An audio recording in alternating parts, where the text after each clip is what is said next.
and get on. We have to look at the new big thing in actual green activism, and that is called do no harm. You must have all heard about it. Don't consume too much. When you make a policy, think about its impacts, because there's so many impacts we don't think about now. So do no harm is one of the big new actionable trends that we need to take stock on. When you're going to make a climate authority, please understand, suddenly, magically, this is not going to be, Justice Saab, I want to speak to you, this will not, I know you mean very well, but it will not yield you the momentum that you want. The momentum will come and must come from the provinces. Making authority after authority, this is exactly, I would have made one. I was not a sleepy minister. That's all. Asad is smiling because I wouldn't let him sleep. And I'm sure they would have made one. Climate change can't afford to be a sleepy ministry anymore. It was created as that, as a kind of add-on, closed, created, then closed again, and then as an add-on. Because Pakistan is still confused about climate change. Pakistan is very confused about climate change. It is not just about making arguments multilaterally. Those will stand their own pace and change of time. I mean, that's structural change. Multilaterally, it's not happening. Multilateralism is no longer rules-based, nor is it an order. You just have to put your social media or TV on for that. But even COP29 affirms that. None of the goals that were set out at Paris, wonderfully set out at Paris, are anywhere close to being met, including the commitments made to the global south. They're nowhere close to being met. The 300 billion, as the secretary said, and as they said over there, there's no pathway to that. There's no transparency. There's no actual clarity on how these will be achieved.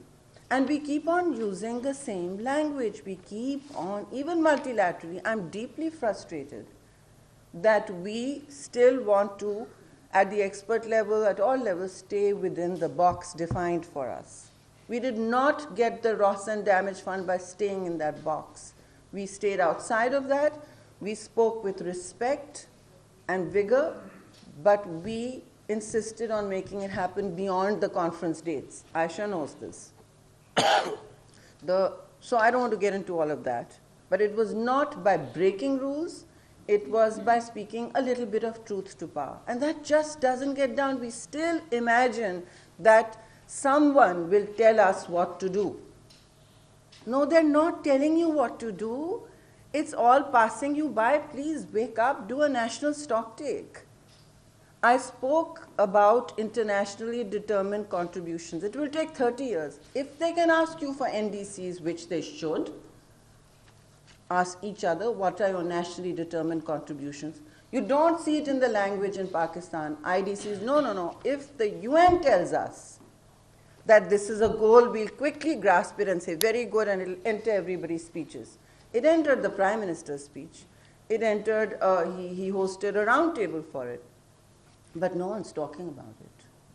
What is an internationally determined contribution? It is exactly the transparency, the modality, the mechanism you need, the Global South needs to ensure that all those commitments made on finance, public, private, blended, this is all jargon. These are all boxes that have been ticked. And out of that, 1/10 might come out. But you have a right to ask for internationally determined contributions for financing, just like we have NDCs. Very good mechanism, hardly works, but it has to be there for emissions and for other reductions that are committed by nations. They are not, they are not enforceable or binding. But what is the fear of voicing your own agenda? Please, Pakistan, voice your own agenda and you will be heard. We got loss and damage because we voiced our own agenda. Here we will wait for all the reports to come if and when. I'll now speak to the UN about this, because here it's not going to happen. It doesn't enter your language until someone from the global north says, yes, we will do this. This is perhaps to your advantage. It is very sad that we don't want to go outside the box. We want to NCQGs ने आपको कहीं नहीं पहुंचाया. कहाँ हैं आपके NCQs? Where are they? 300 million? Billion? Where is it coming? The poor secretary will be grappling for this for years, and the one after her and the one after her. And we'll be having these conversations about where they are. I mean, you're doing everybody a favor, including the global north, by suggesting this. Perhaps we'll find out there is more money coming into the system. I've done a report with a group of G20 experts on climate finance. There is more money than we know in the system. So it will be better for everyone to find the transparency, the routinized mechanisms through UNFCCC or whoever we determine. If it's COPS, then it's UNFCCC. I understand that UN bureaucracies are magical when they work, but they're very hard to get through for change. I mean, their business as usual is as rigid as Pakistan's. Actually, nothing is more rigid than Pakistan's business as usual. So we are still very much in business as usual mode. BAU has now even become a word which we can toss around. But climate multilateralism is 100% in business as usual mode.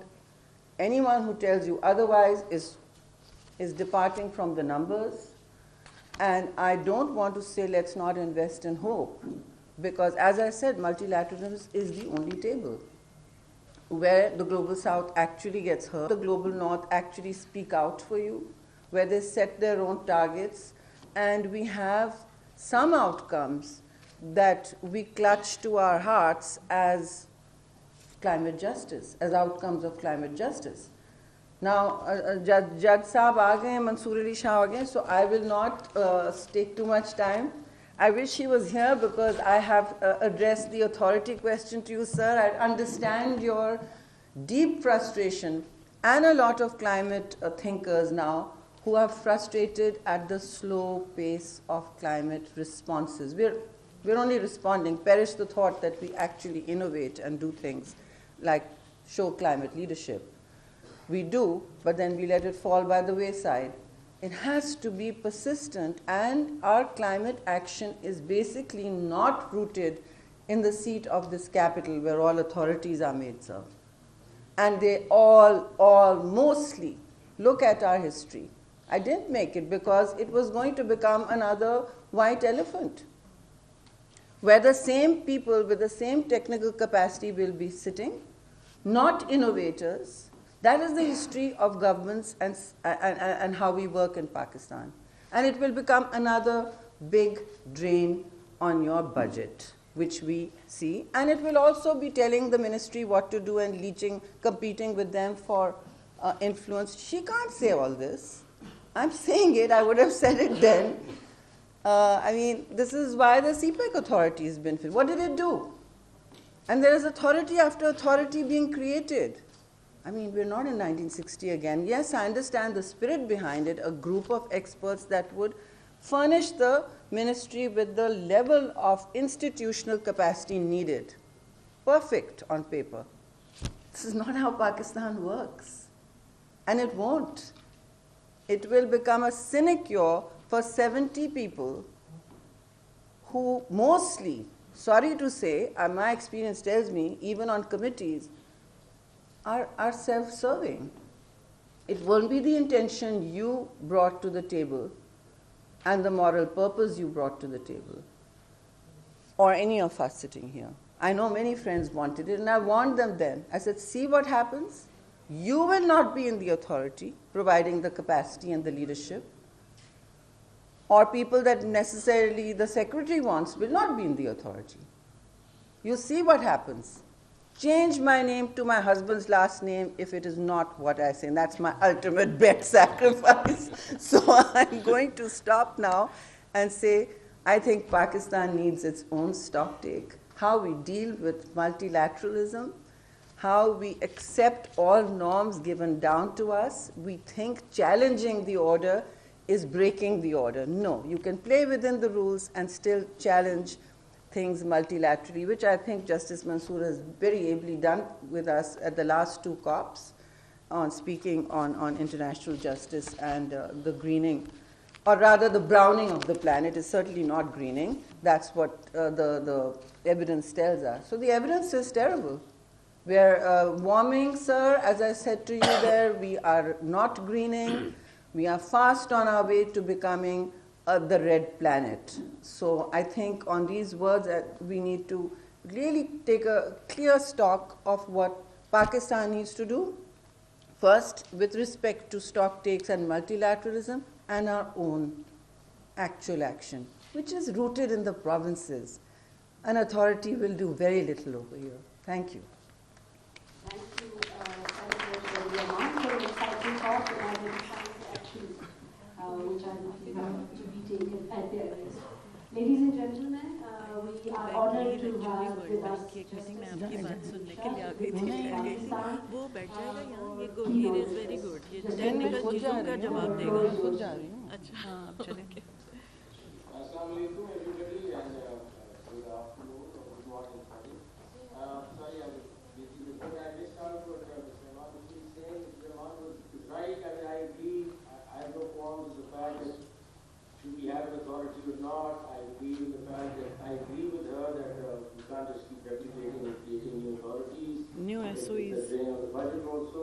But that's not the question I'm addressing at the moment. I think that was in the law and we really wanted to get that law operationalized. Maybe the Parliament can sit down and sort of change the law and not have an authority. So I don't want to get into that discussion. Principally, I believe that we can't keep on creating new authorities, but that's a separate issue. What I want to do today is just to tell you how we as a judiciary are looking at climate justice, because we've been at the forefront of all this for a while. The entire environmental movement in a way got pushed by the constitutional courts of this country, and we moved on from environmental justice to climate justice.